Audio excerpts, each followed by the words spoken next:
May mga sinakripisyo daw si Alfred Vargas para sa kanyang pagbabalik sa mundo ng Encantadia. Kung ano yan, alamin sa chika ni Lars Santiago. Dalawang first ang sumalubong sa aktor at Quezon City Congressman na si Alfred Vargas ngayong linggong ito. Kahapon ay first day ng klase niya sa UP Diliman para sa kanyang master's degree on public administration. Noong Lunes ay first day naman ng taping niya para sa pagbabalik Encantadia. Non-nostalgic ako. Talagang wow, grabe. Parang kahapon lang yung 2005 tapos andun ulit yung mga tao. Siyempre nandun si Diana.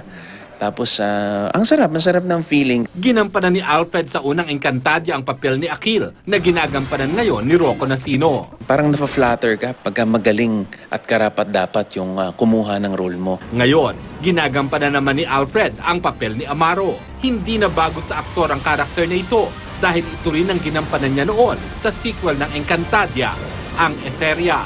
Si Amaro ang ama ni Akil.